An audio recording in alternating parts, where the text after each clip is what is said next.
All right, let's do this. We're going to crack open a classic 14-mark AQA Biology question.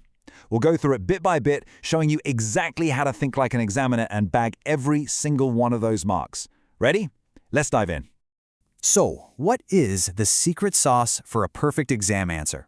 It's not just about having the biology facts down cold.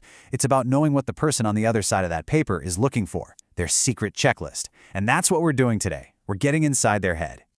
Okay, so this is our target, question 2. It's a big one that covers diffusion all over the place, in plants, in our lungs, even in roots. And the key, our secret weapon for unlocking all 14 marks is the official mark scheme. We're going to use it like a map to find all the points. Right. First things first.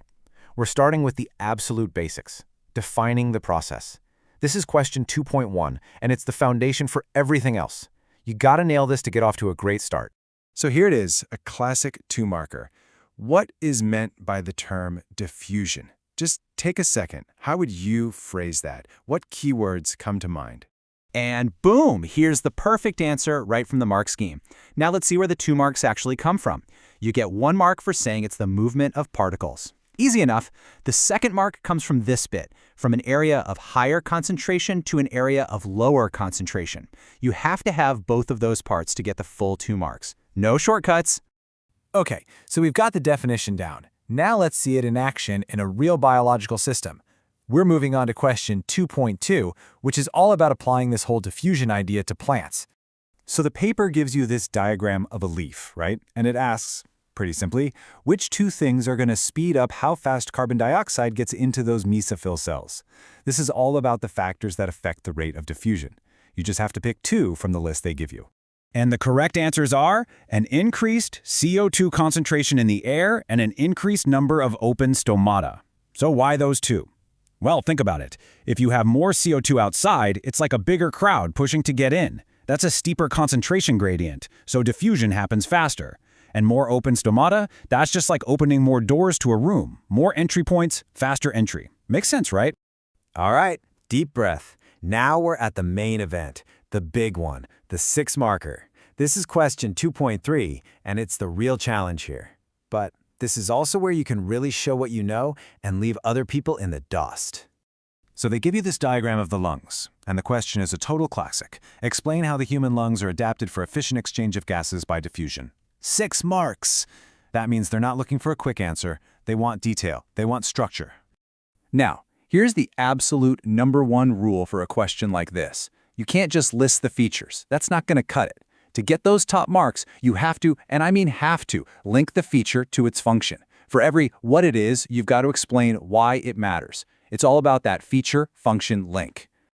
Okay, let's build this answer together, mark by mark. Point 1, the feature, millions of alveoli, those tiny little air sacs. The function, they provide a huge surface area. Think of it like a tennis court folded up inside your chest. That's feature, linked to function. That's a mark right there. Next up, feature. The walls of the alveoli and the capillaries are crazy thin. We're talking just 1 cell thick. So what's the function of that? It creates a super short diffusion path. It's like having to walk through a piece of paper instead of a brick wall. That makes it really quick and easy for gases to get across. Point 3, a rich blood supply. Those alveoli are just covered in a massive web of capillaries. Why? The function is to maintain a steep concentration gradient. Imagine a conveyor belt. As soon as oxygen lands in the blood, that conveyor belt of blood whisks it away, which means there's always space for more oxygen to jump across. It keeps the whole process moving fast. And the last piece of the puzzle, ventilation. Just breathing. What's its function?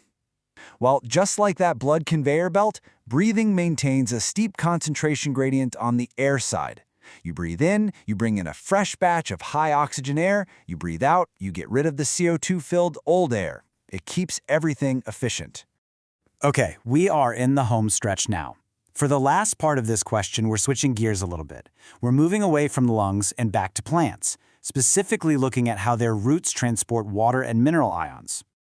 So, take a look at this root hair cell diagram. Question 2.4 is about as straightforward as it gets. Just 1 mark for naming the process that lets water molecules get into the cell. And the answer is osmosis. Now, little tip here. The mark scheme might let you get away with diffusion, but osmosis is the precise term for water moving across a membrane like this. It's the A+ answer. Okay, last question. 2.5, and this one's for 3 marks. It asks us to explain how nitrate ions get into the root hair cell, but look really closely at the diagram. The key tells you there are more nitrate ions inside the cell than outside.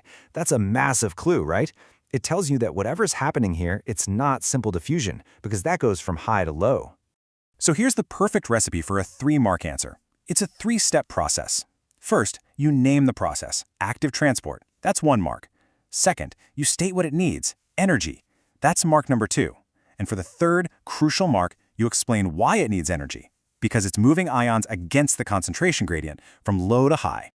And just like that, we've dissected all 14 marks, so before we finish, let's just zoom out and recap the key strategies, because these are things you can use on any biology question, not just this one. These are your big takeaways. So here are the golden rules, your exam-cracking checklist. 1. For definitions, use the exact key words. Don't paraphrase. 2. For the big mark questions, always link the feature to its function. 3. When you're explaining a process, give its name, what it needs, and why it's happening.